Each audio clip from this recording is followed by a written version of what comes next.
E a gente viu sobre o foco das gerações e agora a gente vai falar sobre trabalho versus casa das gerações. Gente, como é muito diferente, talvez você se identifique aqui, conta pra gente nos comentários. O boomer, né, a geração baby boomer, ele fala assim, fronteira? Que fronteira? Pro boomer, trabalho é uma identidade. Ele te manda e-mail às 23 horas e não é por maldade, é porque ele acha normal, porque ele não sabe desligar, né? Ele não sabe. É coisa de quem é comprometido, entregue. A fronteira dele, que a gente construiu, que a gente viu em outros vídeos, nunca foi construída. Ele realmente é muito dedicado ao trabalho. Meu pai, que dormia no trabalho, então, é desse jeito.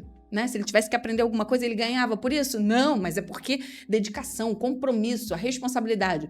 Que ele até passou alguma coisa para mim dessa geração. Eu tive um pouquinho dessa influência por conta dele, né? Porque eu via a total dedicação e como eu admirava muito, acabei copiando em algumas coisinhas e vejo que também, né, dependendo das circunstâncias, não eram saudáveis e eu consegui falar, não, peraí, né? E fui mudando algumas questões. Já a geração X é a geração o rei da culpa. Sim, é uma geração que ela sai do escritório. Ela sai do escritório para ver, por exemplo, vou ver, né, a apresentação de balé da minha filha. Só que ela se sente culpada porque ela está fazendo uma coisa que não é do trabalho. Aí, enquanto ela sai, ela continua mandando e-mails, ela continua respondendo WhatsApps constantemente. Por quê? Porque se sente culpada. Ela está lá, mas ela não está, porque ela não consegue se desligar. A fronteira é uma peneira furada, ou seja, valeu de nada. O milênio é esse que pediu home office, porque ele entende a importância de não perder tempo. Né? O escritório dele é a mesa de cabeceira. Ele acorda e já... Bom dia a todos, e aqui ele já começa a trabalhar, e ele é desse jeito, e ele consegue morar junto com o trabalho dele e tá tudo certo, porque a fronteira dele não foi invadida, ele mesmo convidou o trabalho para morar junto com ele entende muito bem isso. Já a geração Z, ela é tão engraçado porque assim, as gerações elas são tão diferentes nessas questões, né? E a geração Z, ela toma decisões muito diferentes. Ela realmente, ela desliga. É 17 horas o meu ponto? Ela desliga, é 17 horas. Acabou.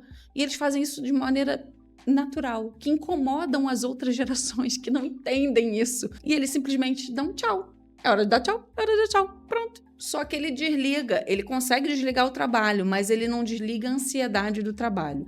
Então, é isso que tem que observar também, né? É trabalho, é pessoal, ele consegue mandar um meme, por exemplo, de trabalho às 20 horas. Porém, ele desligou do trabalho às 17 horas. Aí você fica pensando, e aí? Né? Então, para o trabalho, para a responsabilidade, ele desliga na hora. E isso para as outras... Imagina, gente, a geração Z trabalhando com os boomers, que, assim, é muito difícil, tanto para um quanto para outro, que os boomers vão cobrar deles, olha, vocês têm que fazer isso. Enquanto a geração Z, não, peraí, até 17 horas acabou, meu direito. Então...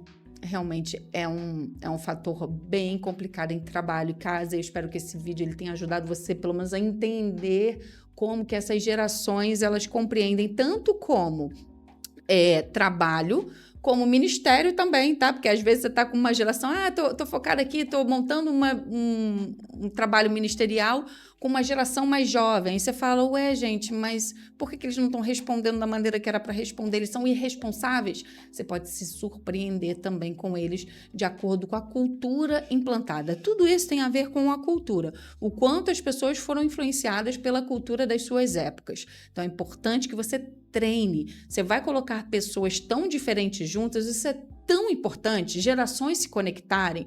Então, se no ministério, se no trabalho que você exerce liderança, você conseguir fazer essas conexões para que uma geração aprenda realmente com a outra e valorize o que a outra valorize no ponto certo, no tempero certo, porque é importante, gente, olha só, O baby boomer, ele entende que trabalho é a identidade. Até que ponto que isso é válido? Vamos observar, vamos entender, né? Lá a pessoa tinha orgulho, eu vou ser médico, e ele tinha carreira de médico, dedicada em coisa. O que tem de importância nisso? Vamos bater um papo, construa mesas de bate-papo.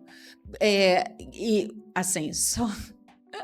Peça que a geração Z tenha muita paciência de escutar as historinhas dos boomers, que às vezes são repetitivas, mas elas são importantes e de grande valia.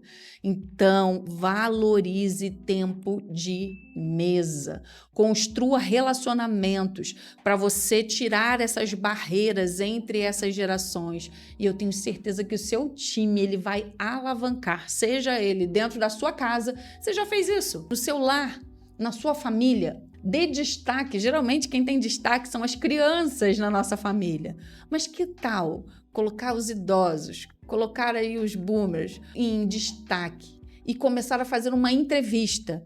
Peça para que as gerações mais novas façam entrevistas com eles. Eles vão se sentir valorizados. E eu tenho certeza que o conteúdo, tudo que eles têm para oferecer, vai fazer muita diferença nessas novas gerações. Comece a perguntar, mas o que é importante para vocês? Né?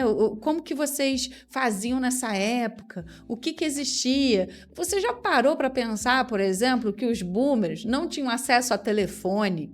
Eles não tinham acesso à tecnologia que tem hoje e tudo que eles viveram de guerra, né? Eles participaram de Segunda Guerra Mundial, eles participaram de grandes evoluções, mas eram diferentes, era quase que sinal de fumaça, era por cartas que eles se comunicavam, como que eles sabiam, como que eles se deslocavam, como que eles sabiam de alguma promoção, como é que era isso? Não existia cartão de crédito.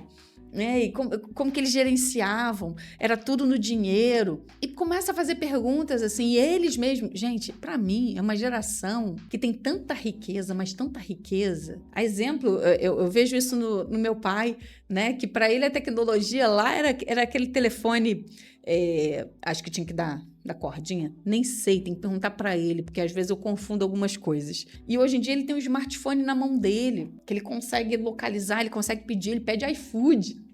Então você fica pensando, gente, olha uma geração que se eu tive uma mudança tão significativa de tecnologia, você imagina esse tipo de... Como é que era? Né?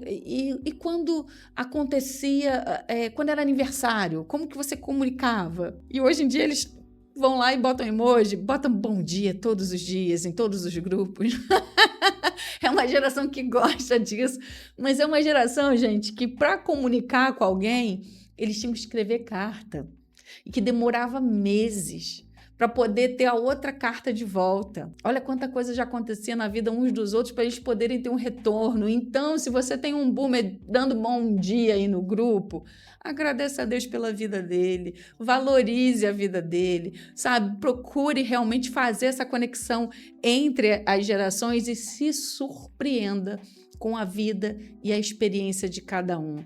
Acho que vai fazer total sentido esse entrevistas, essa roda, essa mesa de trocas entre uma geração e a outra, e você vai se surpreender. Faça isso no seu ministério, na sua família, na sua empresa, e depois conta pra gente aqui o que realmente aconteceu. Se surpreenda com essa diferença e você vai ter uma liderança ainda melhor, porque as pessoas elas vão se conectar e valorizar umas às outras, ao invés de criticar umas às outras. Vamos lá, lidere.